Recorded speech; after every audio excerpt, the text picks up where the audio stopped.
ভাইরা আমার, তসলিমা বলছে একটা পুরুষ যদি 4টা বিয়ে করতে পারে, আমরা কেন একটা নিয়ে আজীবন থাকতে হবে?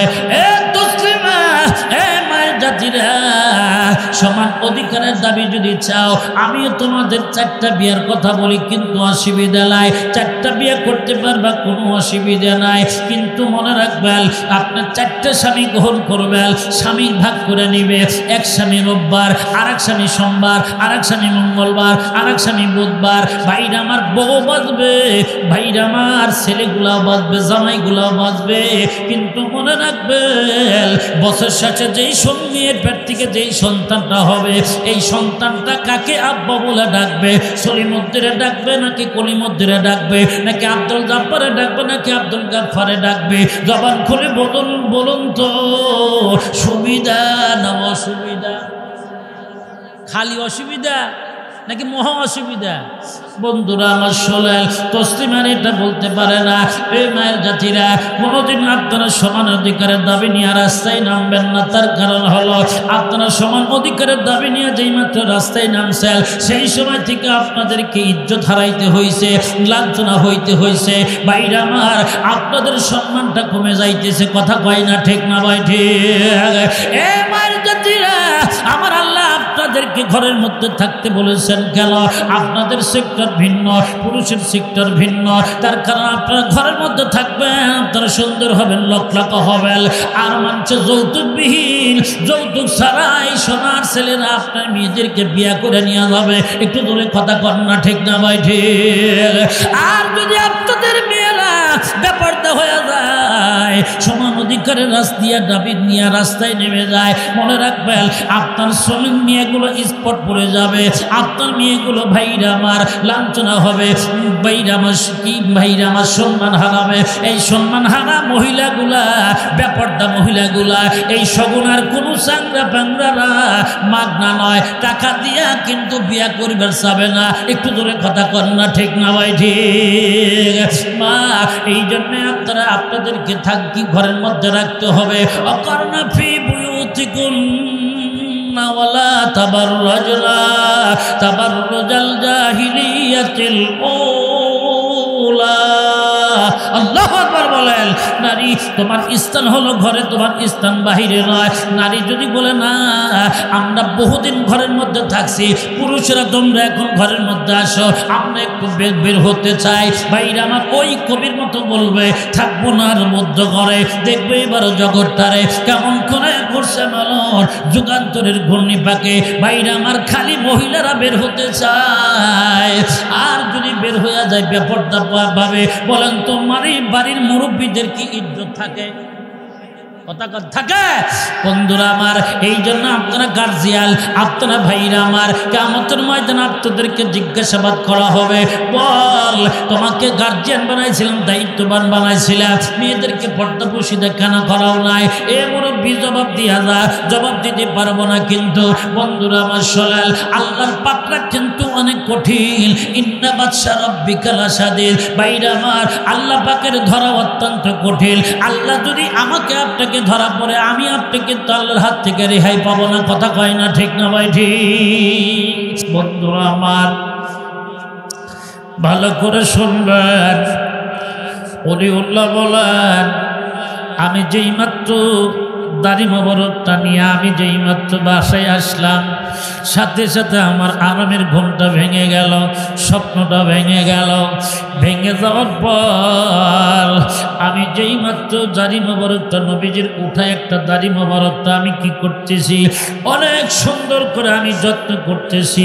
নবীজির ব্যবহৃত করা দাড়ি, কাঁচা একটা দাড়িকে আমি তেল মালিশ করতেছি, সাবান দিয়ে গোসল করা যায় প্রত্যেকদিন। ওলিউল্লাহ বলেন, আমি যেই মাত্র এই কাঁচা দাড়িটা নিয়ে মাঠের মধ্যে চলে যাই, হাটের মধ্যে চলে যাই, ঘাটের মধ্যে চলে যাই, আমি যেই মাত্র এই দাড়ি মোবারকটা নিয়ে সবসময় সঙ্গে রাখি নবীর সুন্নাত অনুযায়ী। এ মুসলমান বন্ধুরা আমার, শোনেন, যেই মাত্র ওলিউল্লাহ বলেন, আমি দাড়ি মোবারকটা নিয়ে মাঠের মধ্যে গেলাম, আমি ওলিউল্লাহ দেখতে পাই সকলের মাথার মধ্যে রোদ লাগে, বৃষ্টির ফোঁটা পড়তেছে, কিন্তু আমি ওলিউল্লাহর মাথার মধ্যে রোদের তাপ লাগে না, বৃষ্টির ফোঁটাও পড়ে না। ভাইরা আমার, ওলিউল্লাহ বলেন আমি সিসিস করে দেখলাম, গবেষণা করতে শুরু করলাম। আহারে, এই মাঠে ময়দানের মধ্যে সবার মাথার উপরে বৃষ্টির ফোঁটা লাগে, সবার মাথার মধ্যে রোদের তাপ লাগে। আমার এই মাথার মধ্যে রোদের তাপও নাই, বৃষ্টির ফোঁটা কেন পড়ে না? একটু সিসিস করা দরকার, গবেষণা করার দরকার। ওলিউল্লাহ বলেন আমি কাঁচা দাড়িটা যেই মাত্র বাসায় রেখা প্রত্যেক দিনের ন্যায় আবার মাঠের মধ্যে গেলাম। সবার মাথার মধ্যে যেরকম বৃষ্টি পড়ে, আমার মাথার উপরে বৃষ্টি পড়ে, সবার মাথার উপরে রোদ লাগে, আমার মাথার উপরে রোদ লাগে। তখন সিসিস করে দেখলাম ব্যাপারটা ঘিরে। ওলিউল্লাহ বলেন আমার নবীজির একটা কাঁচা দাড়ি, একটা ওঠা দাড়ির যদি এত দুনিয়াতে সুন্নতের আমল করলে যদি আল্লাহ পাক এত মর্যাদা দিতে পারে, যদি কোনো ব্যক্তি নবীর সুন্নতকে আঁকড়িয়ে ধরতে পারে, একটা সুন্নতকে আমল করতে পারে, আমি নবী, আমি ওলিউল্লাহ বলে গেলাম, তাকে আমার আল্লাহ নবী রাসূল করে জান্নাতের মেহমান হিসেবে ঘোষণা দিয়ে দেবে। এ ভাইরা আমার, যারা দাড়ি কর্তন করছেন, যারা দাড়ি কাটছেন, একটা দিলের সাথে একটা দিল থেকে বোঝান, দিল রে মন, তোর বিরুদ্ধে আমি কাজ করতে পারি নাই। মনের বিরুদ্ধে যে ব্যক্তি কাজ করবে সেই তো প্রতিপক্ষে মুসলমান, সেই ব্যক্তি জ্ঞানী লোক। আল-কাইয়িসু মান দানা নাফসাহু ওয়া আমিলা লিমা বা'দাল মাউত। আমার আপনার পয়গম্বর হাদিস শরীফের মধ্যে বলেন, বুদ্ধিমান তো ওই ব্যক্তি যে ব্যক্তি মনের বিরুদ্ধে কাজ করবে। মন তো চায় না ফজরের আজানের আগে ঠান্ডা পানি দিয়ে ওযু করে মসজিদের মধ্যে আজ যাইতে, মন তো চায় না বাইরে আমার ক্যারাম বোর্ড খেলতে চায়, মন তো চায় জুয়া খেলতে চায়, মন তো চায় না বাইরে আমার ওয়াজ মাহফিল শুনতে। বাইরে আমার মনের বিরুদ্ধে যে ব্যক্তি কাজ করবে, মন তো চায় না মসজিদের মধ্যে হাজিরা দিতে, কিন্তু মনের বিরুদ্ধে মনকে বুঝাইয়া মসজিদের মধ্যে যে ব্যক্তি হাজিরা দিতে পারবে, আমার নবী বলেন সেই ব্যক্তিটাই হলো বুদ্ধিমান। একটু জোরে কন্যা সুবহানাল্লাহ। এ ভাইরা আমার, মনকে বুঝান, মন রে দুনিয়াতে কয়দিন থাকবি? দুনিয়াতে থাকার জায়গা নাই। দুনিয়াতে নবী থাকতে পারে নাই, নবীর বেটা বেটি থাকতে পারে নাই, খোলাফায়ে রাশিদিনরা থাকতে পারে নাই, আম্মায়ে মুস্তাহিদিনরা থাকতে পারে নাই, পীর মাশায়েখ ব্যক্তিরা থাকতে পারে নাই, সাহাবায়ে কেরামরা থাকতে পারে নাই। আমি আপনি কোন মুসলমান? আমি আপনি কিন্তু থাকতে পারবো না। থাকতে যখন পারবো না, প্রস্তুতিটাকে, প্রস্তুতিটা হাদিসের মধ্যে আসে, আল-কাইয়িসু মান দানা নাফসাহু ওয়া আমিলা লিমা বা'দাল মাউত। আল্লাহু আকবার বলেন। এ ভাইরা আমার, মন তো চায়, মনের বিরুদ্ধে যে ব্যক্তি কাজ করবে ওই ব্যক্তিটাই হলো চালাক, ওই ব্যক্তিটাই হলো বুদ্ধিমান। একটু দূরে কথা কন না, ঠিক না ভাই? ঠিক। আপনি 10 তলা বিল্ডিং করে মনে করেন আমি বুদ্ধিমান না, তার চাইতে বোকা এই পৃথিবীটার একটাও নাই। কথা তার কারণ হলো আপনি 200 বছর আগে এই হাজীবাড়ি জামে মসজিদের আঙ্গিনায় কি এখানে কে বসবাস করবে, কারা থাকবে, আপনারা কি বুঝতে পারছিলেন? 200 বছর পর এখানে থাকবে কেউ জানেন? কথা কন। আপনার ঘর দখল কে করবে? ঘর নিয়ে মারামারি হবে কি ঝগড়াঝাটি হবে, কিন্তু আমরা টের পাই না। অথচ এই ঘর রক্ষা করার জন্য, জমি জমা রক্ষা করার জন্য আমরা কত পায়তারা করলাম। মুসলমান, এই তো মনকে বোঝা, মন রে থাকার যখন জায়গা না, প্রস্তুতিটা কি? প্রস্তুতিটা হলো আল-কাইয়িসু মান দানা নাফসাহু ওয়া আমিলা লিমা বা'দাল মাউত। আমার আপনার হাতের দিকে তাকান, আমার আপনার হাতের মধ্যে কিনে কি আছে? বাইরে আমার নেকি যখন নাই, প্রস্তুতিটা কি? এই যে মাহফিলের মধ্যে আইসা বসছেন এবং এই সগুণ হাজীবাড়ি গ্রামের ভিতরে, এই হাজীবাড়ি পাড়ার ভিতরে কিন্তু বাইরে আমার অনেক মুসলমান কিন্তু ঘরের মধ্যে শোয়া আছে। কথা কয় না? আছে না নাই? ভাইরা আমার শোনেন, তারা আর আমরা কিন্তু এক মুসলমান না। ভাইরা আমার মনে রাখবেন, এই মাহফিলের মধ্যে যতক্ষণ পর্যন্ত বয়ান হবে, ভাইরা আমার, আমি মুফিদুল ইসলাম সাইফির একটা কথাও যদি আপনাদের বোঝে না আসে, মনে রাখবেন এখানে সহি শুদ্ধভাবে কোরআন শরীফ তেলাওয়াত হবে। প্রত্যেকে একটা হরফের বিনিময় আল্লাহ রাব্বুল আলামিন আমার এবং আপনাদের আমল নামায় 10 খানা করে আল্লাহ পাক নেকি লিখে দেবে। আর একটা সুসংবাদ শোনেন, যদি একটা কথা বুঝে না আসে, ততক্ষণ পর্যন্ত বেহেশতের বাগানের মধ্যে বসে থাকবেন, মসজিদের আঙ্গিনের মধ্যে বসে থাকবেন। ভাইরা আমার, যে কয়টা নাক দিয়ে নিঃশ্বাস ফলাবেন এবং নিঃশ্বাস নিছেন উপরের দিকে, প্রত্যেক একটা নিঃশ্বাসের মূল্য হযরত সুলাইমান পয়গম্বরের সিংহাসনের চাইতে বেশি মূল্যবান হবে। আর একটু জোরে কন, এই নিঃশ্বাস মনের মূল্য ওই ঘরে যারা শুয়ে আছে তাদের কি আল্লাহ পাক 40 গুণ স্বর্ণের চাইতে কি তাদের নিঃশ্বাসের মূল্য দামি? কিন্তু অথচ আমাদের কথা বলছেন। মারহাবা কন বন্ধুরা আমার। এজন্য যে কোনো জায়গায় যান না কেন, মন তো চাবে না মাহফিলের মধ্যে বসতে, মনের বিরুদ্ধে কাজ করবে যে সেই প্রতিপক্ষে সেই বুদ্ধিমান, সেই ব্যক্তিটাই জান্নাতি মানুষ। মারহাবা কন। উলাইকা হুমুল ওয়ারিসুন আল্লাযীনা ইয়ারিসুনাল ফিরদাউস হুম ফিহা খালিদুন। আল্লাহু আকবার বলেন। জান্নাতের অংশীদার হতে চাইলে আমি কয়েকটা আপনাদেরকে ফর্মুলা বলে দিব। এই ফর্মুলা অনুযায়ী যে ব্যক্তি কাজ করতে পারবে তারাই হবে জান্নাতের মানুষ, জান্নাতি মেহমান। একটু জোরে বলেন সুবহানাল্লাহ। জান্নাতি মানুষ হওয়ার জন্য আমাদের 2 নাম্বার ফলোয়া, 2 নাম্বার ফর্মুলা হলো, আমরা অনেক সময় দরুদ শরীফ পড়তেই চাই না, কিন্তু ভাইরা আমার দরুদ শরীফের বেশি বেশি আমল করতে হবে। কেন? আপনারা দাগে যান, মাঠে যান, হাটে যান, ঘাটে যান, মুখ দিয়া তো আর কোনো কাজ নাই। মুখ দিয়া আল্লাহর নাম বলা ছাড়া আর কোনো কাজ আছে? কথা কন, খুব আমলের কথা। ভাইরা আমার, আমার আপনার পয়গম্বরের নাম মুহাম্মদুর রাসূলুল্লাহ সাল্লাল্লাহু আলাইহি ওয়াসাল্লাম। একজন বুজুর্গ মানুষের নাম মোহাম্মদ। একটু জোরে বলুন মারহাবা। মানুষটার নাম কি? মোহাম্মদ। ইমাম মোহাম্মদ রহমাতুল্লাহি আলাইহি ইনি বলেন যে আমি প্রত্যেক দিন নবীর দরুদ শরীফ পড়তে পড়তে আমি তাসবিহ তাহলিল টিপতে টিপতে ঘরের মধ্যে যাই। আর একটা কথা বলেই আমি তাফসীরের দিকে যাব, বেজার হচ্ছেন নি? এটা তো আমলের কথা, আপনাদেরকে আগে আমলের ঢোল দিয়ে নিচ্ছি। ফর্মুলা যদি আপনারা বুঝেন আর আমি বলি এবং আমি মানি এবং আপনারা মানেন, তাহলে এই মাহফিলটা কামিয়াব হয়ে যাবে। মারহাবা কর।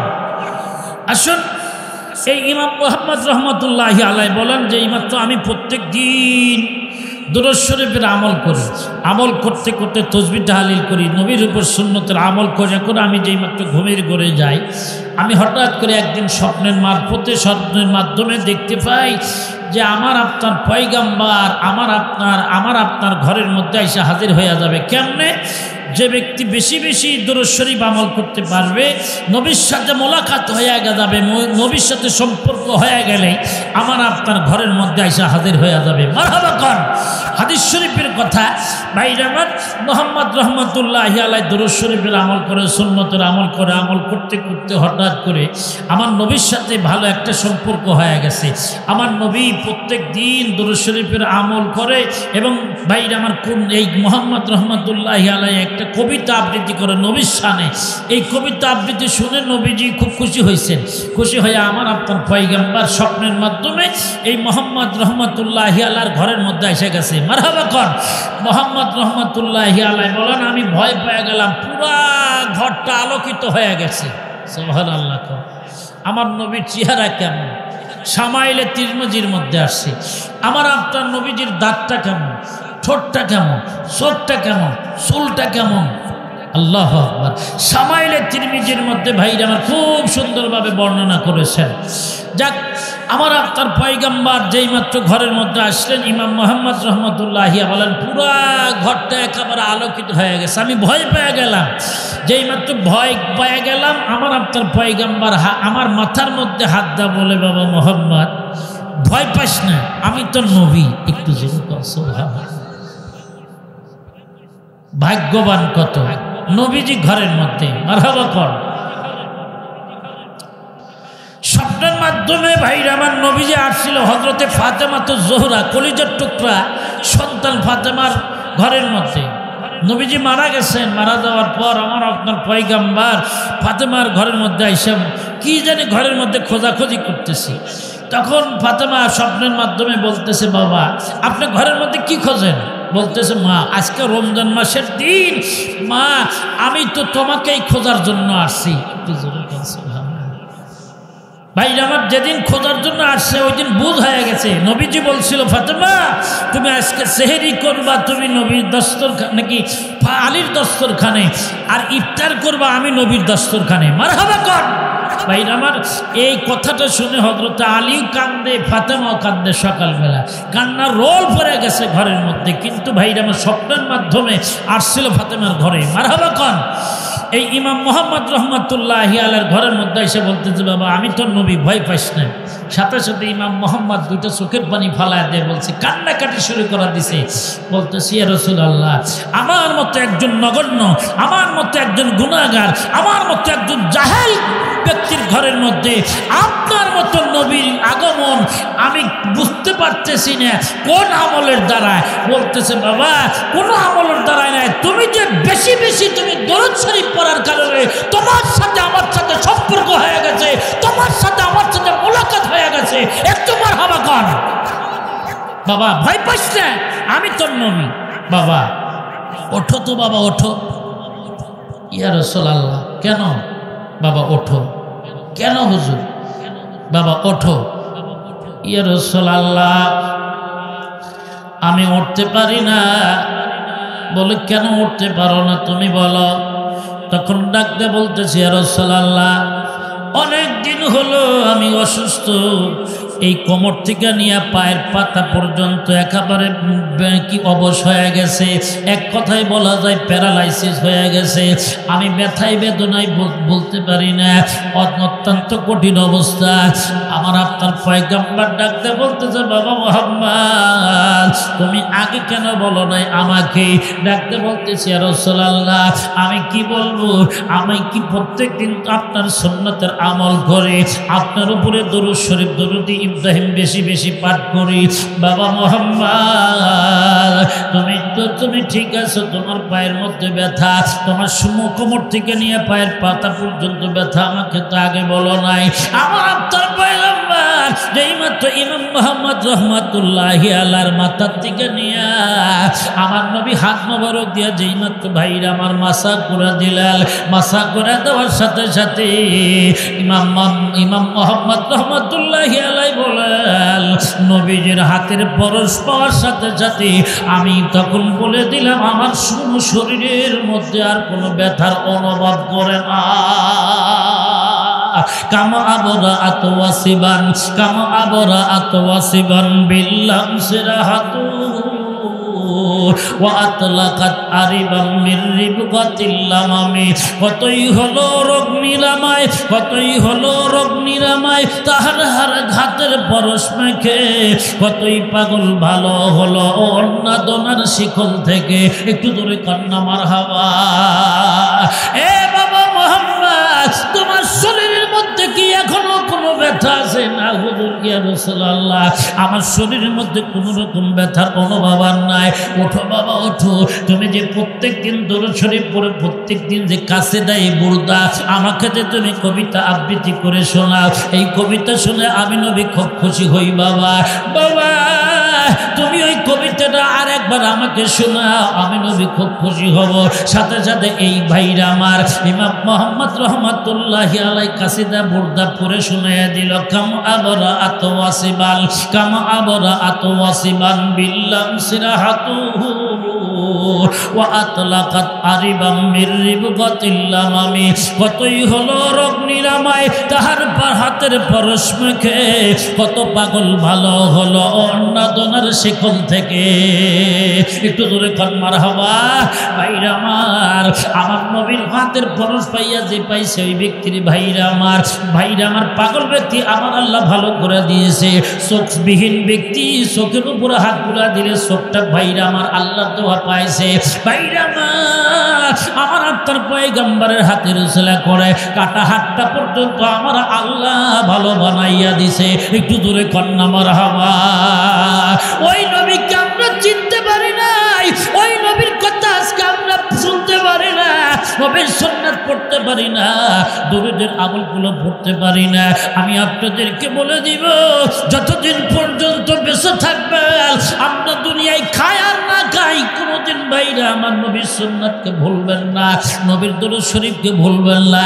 যে ব্যক্তি নবীর সুন্নাত বেশি বেশি আমল করতে পারবে, আমার নবী আপনাদেরকে দরুদ শরীফের আমল করার কারণে, সুন্নাতের আমল করার কারণে আপনাকে আমাকে কোনোদিন জাহান্নামে ফালাইয়া দিবে না, আপনাকে আমাকে সুপারিশ করে জান্নাতের মেহমান বানায়া দিবে। কষ্ট হচ্ছে? আর কিছু কি সামনে যাওয়া যাবে? বয়ান শুরু করবো ইনশাল্লাহ। আপনাদের শোনার মতো স্পৃহা আছে তো? কথা কোন আছে? কয়টা পর্যন্ত? 11টা? হ্যাঁ, একটা। আলহামদুলিল্লাহ, দেখা যাবে ইনশাল্লাহ।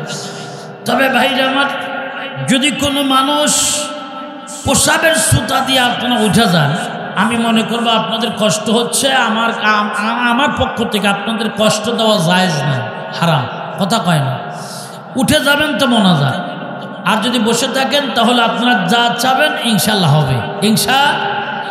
আমি আপনাদের সামনে মহাপবিত্র গ্রন্থ আল্লাহ পাকের কালামুল্লাহ শরীফের ভেতর থেকে, যাতে করে আপনারা এখানে সকলেই ভাইরা আমার মাদ্রাসা শিক্ষিত লোক কম, এই দেখে আমি আপনার ওয়াজটা যাতে বুঝে আসে, আমলিয়ত কিছু যেন আমরা মানতে পারি, সেই দিক নির্দেশনা করে আমি আপনাদের সামনে আজকে তাফসীর করব।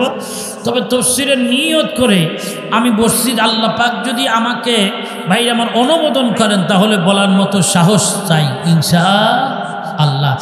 আপনারা দোয়া করতে থাকুন, এই গোলামের মুখ থেকে এমন কিছু হিকমতপূর্ণ কথা, বরকতপূর্ণ কথা বের করে দেন, যে এই কথাগুলোর দ্বারা বক্তা চোতা আমল করতে পারি। এ তৌফিক আল্লাহ আমাকে দান করুন, আমিন বলেন।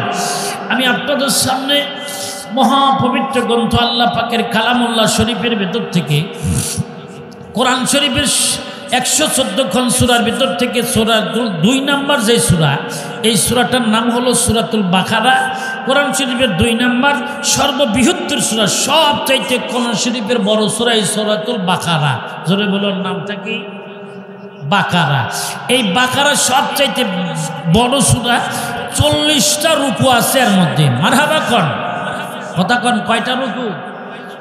এবং 286টি আয়াত আছে। মারহাবা কোন, কয়শো আয়াত? কিন্তু সূরাটা 2.5 পারা। কতটুকু? 2.5 পারা। এই সূরাটা কোনো বাড়িতে যদি একবার পাঠ করা হয়, ওই বাড়ির ভিতরে 40 দিন পর্যন্ত শয়তান ঢোকে না। আর একটু জোরে কন, কয়দিন পর্যন্ত? কয়বার পাঠ করলে? কথা কন না কা? একবার। কয়দিন পর্যন্ত শয়তান ঢোকে না?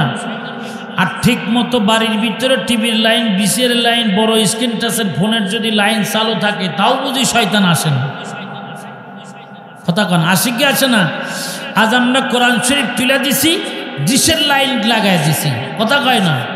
তেলাওয়াত বন্ধ হয়েছে, গান চালু হয়েছে, আর খালি আমরা বলি এত হুজুর পেলে লাভ থাকে। গজব নাজেল হয় না কেন? আমি তো প্রায় বলি, আমরা যাই লেপতে লেপতে, আর তোমরা আসো পারাইতে পারাইতে। কথা কন না কেন? গোটা বাংলাদেশে মসজিদ মাদ্রাসা কম হয়নি, গোটা বাংলাদেশে মসজিদ মাদ্রাসাও কম হয়নি, গোটা বাংলাদেশে টুপিওয়ালাও কম হয়নি, গোটা বাংলাদেশে নামাজি কম হয়নি। মনে রাখবেন, নেকির কাজ যত চলতেছে, গুনার কাজটাও তত বাড়তেছে। কথা কয় না কেন?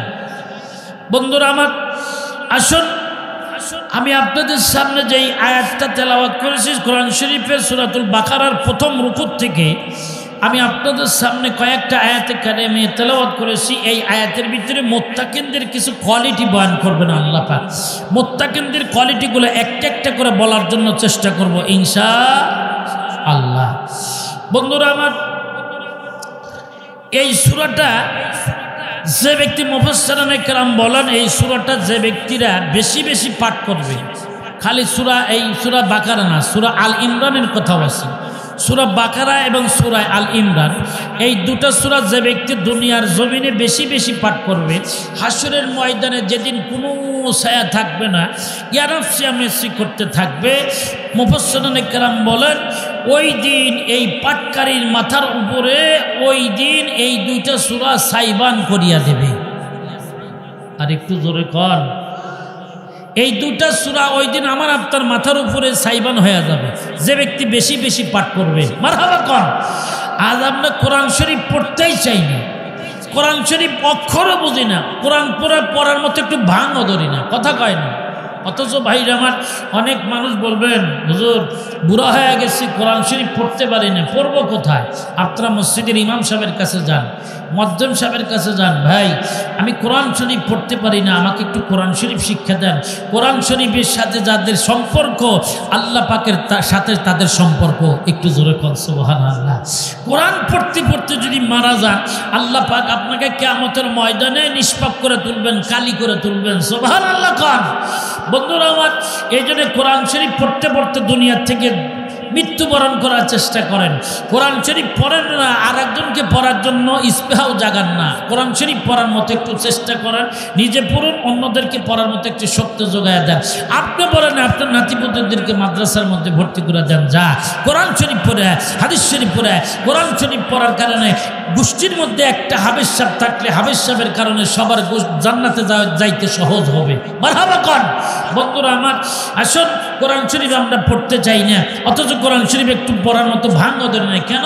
ভাইরা আমার, এক সাধারণ লোক, ভাইরা আমার, তৎকালীন যুগে 10 টাকা দিয়ে একটা কোরআন শরীফ কিনে নিয়ে একেবারে পড়তে জানে না, মাহফিল শুনে আসছিল যে হুজুররা বলে দিছে কোরআন শরীফ পড়তে পড়তে মারা গেলে আল্লাহ পাক তাকে কিয়ামতের ময়দানে কালি করে তুলবেন। মারহাবা কোন।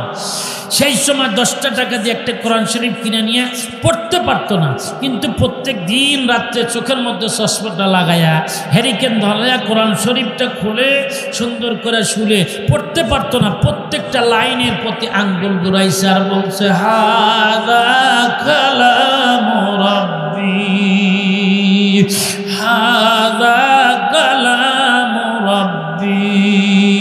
ওগো আমার মাওলা, আমি তোমার কালাম পড়তে পারি না, কিন্তু এটা সাক্ষ্য দিচ্ছি এটা তোমার কালাম। জোরে কোন মারহাবা।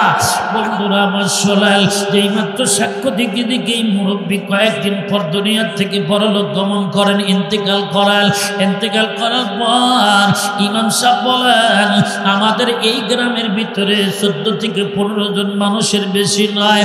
এই মুরব্বীর বেটা যেই মাত্র মারা গেল, ভাইরা আমার, তাকে জানাজার নামাজের মুসাল্লায় নিয়ে গেল। ইমাম সাহেব বলেন, আমি জানাজার নামাজের মাঠের মধ্যে যায় দেখি হাজার হাজার লক্ষ লক্ষ সাদা দাড়িওয়ালা, সাদা পাগড়িওয়ালারা, বাইরে আমার সাদা লম্বা জামাওয়ালারা আইসে হাজার হাজার লক্ষ লক্ষ মানুষ জানাজার নামাজের মধ্যে উপস্থিত হয়ে গেছে। ইমাম সাহেব বলেন, আমি ভয়ে পেয়ে গেলাম, এতগুলো লোকের ভেতর থেকে আমি কেমন করে জানাজার নামাজটা পড়াবো। ইমাম সাহেব বলেন, আমি যেই মাত্র বললাম ও সাদা দাড়িওয়ালারা, আপনাদের ভেতর থেকে কেউ জানাজার নামাজের ইমামতি করাল, বলতেছে না হুজুর, এই হকদের আপনি জানাজার নামাজটা আদায় করাল। ইমাম সাহেব বলেন, আমি ভয়ে ভয়ে যেই মাত্র 4 তাকবীরের সাথে জানাজার নামাজটা ক্ষান্ত করে দিলাম, শেষ করে দিলাম। ওই সময় ইমাম সাহেব বলেন, আমি পিছনের দিকে ঘুরে তাকায়া দেখি এই সাদা দাড়িওয়ালা পাগড়িওয়ালাদের ভিতরে আর একটাও লোক দেখা যায় না, একটাও লোক পাওয়া যায় না। কারণটা কি? ইমাম সাহেব বলেন, আমি গবেষণা করলাম, সিসিস করে দেখলাম, আমি তাড়াতাড়ি কি তাকে দাফন করায়া আমি বাড়িতে যাই গবেষণা শুরু করলাম। যাইয়া ওই বুড়ার বাড়িতে যাইয়া একটু দরজার মধ্যে লক করলাম। কে গো? ডাকতে বলতেছে, মুরব্বী, আমি আপনাদের গ্রামের ইমাম সাহেব। মহিলা মানুষ ডাকতে বলতেছে, ইমাম সাহেব হুজুর কি বলেন আপনি বলাল।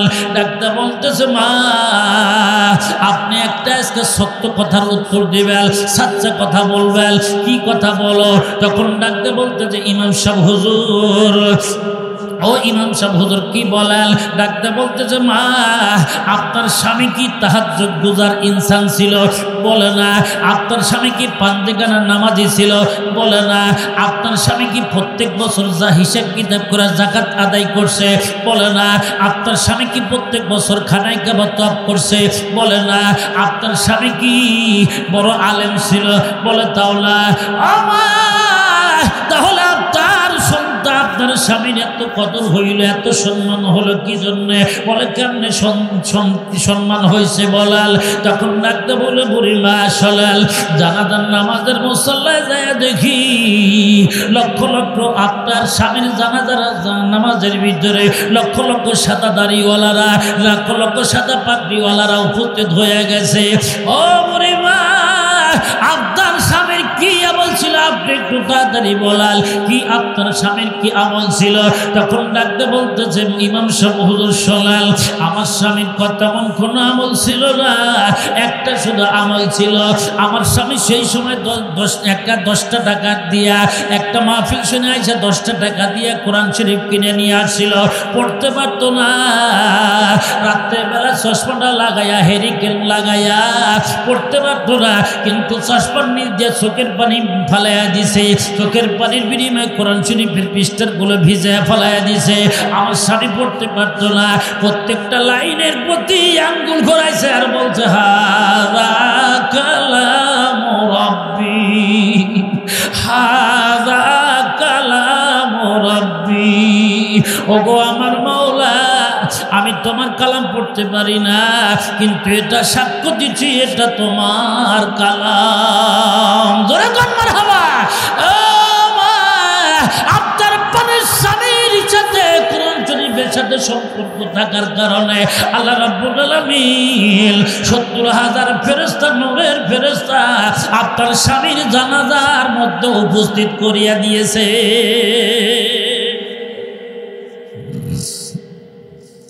কষ্ট হচ্ছে বন্ধুরা আমার? আসুন, এই জন্য সূরাতুল বাকারা এবং সূরা আল ইমরান, আম্মাজানরা থেকে থাকলে ভালো করে বুঝবেন, সূরা বাকারা এবং সূরা আল ইমরান এই দুটো সূরা একটু বেশি বেশি পাঠ করবেন।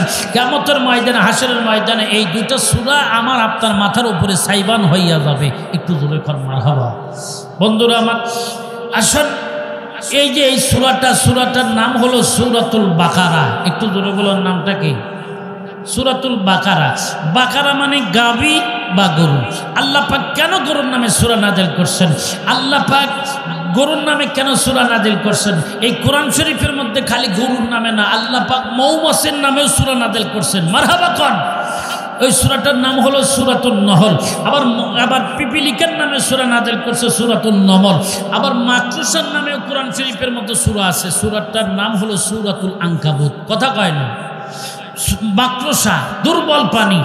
আবার ওই যে মহিলাদের নামে কোরআন শরীফের মধ্যে সূরা নাযিল করছেন মহিলা, ওই সূরাটার নাম হলো সূরাতুন নিসা। মহিলাদের নামে আল্লাহ সূরা নাযিল করলো। আর মায়ের জাতিরা কয় যে আমাদের ঠকাইছে, আল্লাহ আমাদের জুলুম করছে। আসলে কি মায়ের জাতিদেরকে আল্লাহ ঠকাইছে? জুলুম করছে? বরঞ্চ পুরুষদের চাইতে ওদের সম্মান বেশি রাখছে। কথা কয় না? কারণ পুরুষের নামে কোরআন শরীফের মধ্যে রিজাল নামে কোনো সূরা নাই, মহিলাদের নামে সূরা আছে সূরাতুন নিসা। কথা কয় না? সম্মান ওদের বেশি না আমাদের বেশি? ওদেরই বেশি, কিন্তু বিয়া করার অধিকার ওদের একটা। কথা কয় না? তবে 1996 সনে বাংলাদেশের ভিতরে একটা অর্ধলঙ্গ নারী ছিল, বেহায়াপনা ছিল, তার নাম হলো তসলিমা। একটু জোরে বলুন নামটা কি? এই তসলিমা নাসরিন ভাইরা আমার ঢাকার ময়দানে স্লোগান দিয়া বলে, বাংলার মহিলারা খবরদার, জাগনা হও, জাগনা হয়ে যাও। দেখো কোরআন শরীফের মধ্যে আল্লাহ পাক মেলা ভুল লেখছে। নাউজুবিল্লাহ বাড়ি যা করেন, আর একটু জোরে কন। কোরআন শরীফের মধ্যে ভুল আছে। আমি তো খুতবার মধ্যে পড়েছি লা রাইবা ফি, ভুল তো দূরের কথা, সন্দেহ পর্যন্ত নাই। তখন ভাইরা আমার কিছু মহিলারা সাড়া দিল, আসলেই তো তাই।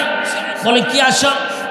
বাংলার আলেম সমাজরা জেগে উঠল, তসলিমা বল, তুই বলে বলিস কোরআন শরীফের মধ্যে আল্লাহ পাক মেলা ভুল লেখছে। বলে হ। বলে কোন জায়গায় ভুল ধর, কোন জায়গায় ভুল ধর, না হলে তোকে সাইজ করে দিব। তখন তসলিমা বলছে, বাংলার আলেমরা তোমরা কি জানো না কোরআন শরীফের ওই জায়গার মধ্যে ভুল? বলে কোন জায়গায়? বলে ওই জায়গায় ইউসিকুমুল্লাহু ফি আওলাদিকুম লিযাকারি মিসলু হাদ্দিল উনসায়াইন। আল্লাহু আকবার বলে। এখানে তর্জমা হলো পুরুষের ডবল, মহিলার অর্ধেক। কথা কয় না? পুরুষের ডবল, মহিলার অর্ধেক। এই জায়গায় বলে আল্লাহ জুলুম করছে। আল্লাহকে জুলুম করছে। তবে আর এক জায়গায় বলতেছে, তসলিমা বল আর কোন জায়গায়? বলে আর এক জায়গায়, ওই জায়গায়। বলে কোন জায়গায়? ওই জায়গায় ফানকিহু মা তাবা লাকুম মিনান নিসাই মাসনা মাসনা ওয়া সুলাসা ওয়া রুবা। আল্লাহু আকবার বলেন। এর উত্তর তর্জমা, নিকাহ করো তুম ধো দো, 3 3 4 4। একটা পুরুষ 4টা বিয়ে করতে পারবে। আর তসলিমা বলতেছে একটা পুরুষ যদি 4টা বিয়ে করতে পারে, আমরা মহিলারা একটা নিয়ে আজীবন থাকতে হবে। এটা কোন জুলুম? আসলে কি জুলুম করছে? জুলুম না। পরের আয়াত পরে না, পরের আয়াতের মধ্যে আল্লাহ পাক বলেন ফাইন কিফতুম আল্লাহ তাআদিলু ফাওয়াহিদাতান। মারহাবা কোন? ওয়াহিদ মানে এক। ওয়াহিদ মানে কত? ওয়াহিদ মানে একটা জিনিস নিয়ে একটা নিয়ে তোমার থাকতে হবে, এটার পরে না, খালি ওই জায়গায় পড়ছে ফানকিহু মা তাবা লাকুম মিনান নিসাই মাসনা মাসনা ওয়া সুলাসা ওয়া রুবা। আল্লাহু আকবার বলা। একটা পুরুষ 4টা বিয়ে করতে পারে। আমি বলবো তসলিমা তুমিও 4টা বিয়ে করতে পারবা, কোনো অসুবিধা নাই। কিন্তু ভাইরা আমার বলেন তো, একটা মহিলা যদি 4টা বিয়ে করে অসুবিধা আছে কি নাই? কথা কন না কা? একটা পুরুষ যদি 4টা বিয়ে করে অসুবিধা আছে? নাই, কোনো অসুবিধা নাই। তার কোনো আল্লাহ পাকের হুকুম। আজকে সম্মানিত সহ সভাপতির সাহেবের যদি অথবা সভাপতির সাহেবের যদি 4 খণ্ড জমি থাকে, 4 খণ্ড জমির ভিতরে 1 খণ্ড আলুর আবাদ করছে, আর 1 খণ্ড ধানের আবাদ করছে, আর 1 খণ্ড পাটের আবাদ করছে, আর 1 খণ্ড মাছের চাষ করছে, কোনো অসুবিধা আছে? কথা কন, অসুবিধা আছে? কিন্তু একটা জমির মালিক যদি 4 জন হয়, প্রথম মালিক বলল আমি পতিথম, কথা কয়। দ্বিতীয় মালিক বলল আমি আম গাছ লাগাবো, তৃতীয় মালিক বলল আমি গম লাগাবো, চতুর্থ মালিক বলল আমি কি পাট লাগাবো। ভাইরা আমার জবান খুলে বলুন তো ভেজাল লাগবে কি লাগবে না? এ বন্ধুরা আমার, খালি ভেজাল না, মহা ভেজাল। ভাইরা আমার তসলিমা বলছে একটা পুরুষ যদি 4টা বিয়ে করতে পারে, আমরা কেন একটা নিয়ে আজীবন থাকতে হবে? এ তসলিমা, এ মায়ের জাতিরা, সমান অধিকারের দাবি যদি চাও, আমিও তোমাদের 4টা বিয়ের কথা বলি, কিন্তু অসুবিধা নাই। 4টা বিয়ে করতে পারবা, কোনো অসুবিধা নাই। কিন্তু মনে রাখবেন, আপনার 4টা স্বামী গ্রহণ করবেন, স্বামী ভাগ করে নিবে। এক স্বামী রোববার, আর এক স্বামী সোমবার, আর এক স্বামী মঙ্গলবার, আর এক স্বামী বুধবার। ভাইরা আমার বউ বাঁচবে, ভাইরা আমার ছেলেগুলাও বাঁচবে, জামাইগুলাও বাঁচবে। কিন্তু মনে রাখবেন, বছর শেষে যেই মেয়ের পেট থেকে যেই সন্তানটা হবে, এই সন্তানটা কাকে আব্বা বলে ডাকবে? সলিমুদ্দিনে ডাকবে নাকি কলিমুদ্দিনে ডাকবে, নাকি আব্দুল জাফারে ডাকবে নাকি আব্দুল গাফফারে ডাকবে? জবান খুলে বলুন তো, সুবিধা না অসুবিধা? খালি অসুবিধা নাকি মহা অসুবিধা? বন্ধুরা আমার শোনেন, তসলিমার এটা বলতে পারে না। এই মায়ের জাতিরা, কোনোদিন আপনারা সমান অধিকারের দাবি নিয়ে রাস্তায় নামবেন না। তার কারণ হলো, আপনারা সমান অধিকারের দাবি নিয়ে যেই মাত্র রাস্তায় নামছেন, সেই সময় থেকে আপনাদেরকে ইজ্জত হারাইতে হয়েছে, লাঞ্ছনা হইতে হয়েছে। বাইরা আমার, আপনাদের সম্মানটা কমে যাইতেছে। কথা কয় না, ঠিক না ভাই? ঠিক। এ মায়ের জাতিরা, আমার আল্লাহ আপনাদেরকে ঘরের মধ্যে থাকতে বলেছেন কেন? আপনাদের সেক্টর ভিন্ন, পুরুষের সেক্টর ভিন্ন। তার কারণ আপনারা ঘরের মধ্যে থাকবেন, আপনারা সুন্দর হবেন, লক্ষ্য হবেন। আর মানছে যৌতুকবিহীন, যৌতুক ছাড়াই সোনার ছেলেরা আপনার মেয়েদেরকে বিয়ে করে নিয়ে যাবে। একটু দূরে কথা কর না, ঠিক না ভাই? ঠিক। আর যদি আপনাদের মেয়েরা ব্যাপারটা হয়ে যায়, সমান অধিকারের রাস্তা দাবি নিয়ে রাস্তায় নেমে যায়, মনে রাখবেন আপনার শ্রমিক মেয়েগুলো স্পট পড়ে যাবে, আপনার মেয়েগুলো ভাইরা আমার লাঞ্ছনা হবে, ভাইরা আমার কি ভাইরা আমার সম্মান হারাবে। এই সম্মান হারা মহিলাগুলা, ব্যাপারটা মহিলাগুলা, এই সগুনার কোনো চাংরা প্যাংরারা মাগনা নয়, টাকা দিয়া কিন্তু বিয়া করবার চাবে না। একটু দূরে কথা কর না, ঠিক না ভাই? ঠিক। মা, এই জন্য আপনারা আপনাদেরকে থাকি ঘরের মধ্যে রাখতে হবে। অকর্ণা ফি বুয়ুতিকুম ওয়ালা তাবাররাজনা তাবাররুজাল জাহিলিয়াতিল উলা। আল্লাহু আকবার বলেন। নারী, তোমার স্থান হলো ঘরে, তোমার স্থান বাহিরে নয়। নারী যদি বলে না, আমরা বহুদিন ঘরের মধ্যে থাকছি, পুরুষেরা তোমরা এখন ঘরের মধ্যে আসো, আমরা একটু বের হতে চাই, বাইরে আমার ওই কবির মতো বলবে থাকবো না আর মধ্য ঘরে। দেখবে এবার জগৎটারে কেমন করে করছে মালন, যুগান্তরের ঘূর্ণি পাকে। বাইরে আমার খালি মহিলারা বের হতে চায়, আর যদি বের হয়ে যায় ব্যাপারটা ভাবে, বলেন তো বাড়ির মুরব্বীদের কি ইজ্জত থাকে? কথা থাকে বন্ধুরা আমার। এই জন্য আপনারা গার্জিয়াল, আপনারা ভাইরা আমার, কিয়ামতের ময়দানে আপনাদেরকে জিজ্ঞাসাবাদ করা হবে, বল তোমাকে গার্জিয়ান বানাইছিলাম, দায়িত্ববান বানাইছিলাম, মেয়েদেরকে পর্দাপোশিদা কেন করাও নাই? এ মুরব্বী জবাব দিয়া যা, জবাব দিতে পারবো না। কিন্তু বন্ধুরা আমার শোনাল, আল্লাহর পাকড়া কিন্তু অনেক কঠিন। ইন্না বাদশা রাব্বিকা লাশাদীদ। ভাইরা আমার, আল্লাহ পাকের ধরা অত্যন্ত কঠিন। আল্লাহ যদি আমাকে আপনাকে ধরা পড়ে, আমি আপনাকে তো আল্লাহর হাত থেকে রেহাই পাবো না। কথা কয় না, ঠিক না ভাই? ঠিক। এই জন্য খুব হুঁশিয়ার হইতে হবে। যাক, আল্লাহ পাক মহিলাদের নামে সূরা নাযিল করছেন। মারহাবা কন। কষ্ট হচ্ছে? আসুন আমি এখনই ডাইরেক্টলি যাইতেছি তাফসীরের দিকে। ভাইরা আমার, গরুর নামে কেন সূরা নাযিল করছেন? এই সূরার ভিতরে ছোট্ট একটা ওয়ার্ড আছে, ছোট্ট একটা শব্দ আছে, বাকারাতুন। বাকারা মানে গাভী বা গরু। একটু জোরে কর মারহাবা। আল্লাহ পাক গরুর নামে সূরা নাযিল করলেন। তৎকালীন যুগে মুসা পয়গম্বরের একটা গোত্র ছিল, একটা বংশ ছিল। এই বংশের নাম, এই গোত্রের নাম হলো বনে ইসরাইল। একটু জোরে বলুন, কি ইসরাইল? বনে ইসরাইল। এই বনে ইসরাইলের ভিতরে 70 থেকে 80 বছরের একটা বুড়া মানুষ, নাম হলো আমিন বিন সুলাইমান। একটু জোরে বলুন, নামটা কি? আমিন বিন সুলাইমান। এই আমিন বিন সুলাইমানের একটা মাত্র মেয়ে বিয়ার উপযুক্ত হয়েছে। আমিন বিন সুলাইমানের একটা ভাতিজাও আছে, আপন ভাইয়ের বেটা। ভাতিজা, ভাই মারা গেছে, ভাতিজা আইসা হঠাৎ করে আইসা প্রস্তাব দিছে, চাচা আপনার একটা মাত্র মেয়ে, আপনার মেয়েকে অন্য জায়গায় বিয়ে দিলে, আপনার তো জমি জমা অগাধ জমা, অনেক জমি জমা, অনেক জায়গায় অন্য জায়গায় বিয়ে দিলে সব জমি জমা সব জামাই নিয়ে যাবে। চাচা একটি কাজ করেন। বলে কি কাজ? বলে আপনার এই মেয়েকে আমার সাথে বিয়ে দেন। বলে কেন? বলে বিয়ে যদি দেন আপনার জমি আমাদের মধ্যে থাকবে, চাচা ভাতিজার মধ্যে।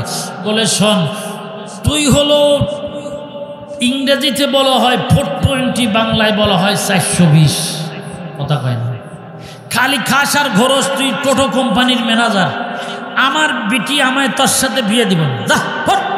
তখন বলতেছে চাচা দিবেন না? বলে না। দ্বিতীয়বার বলছে চাচা দিবেন না? বলে না। তৃতীয়বার বলছে চাচা বিয়ে দিবেন কিনা? বলেন। বলে না। যা ফট,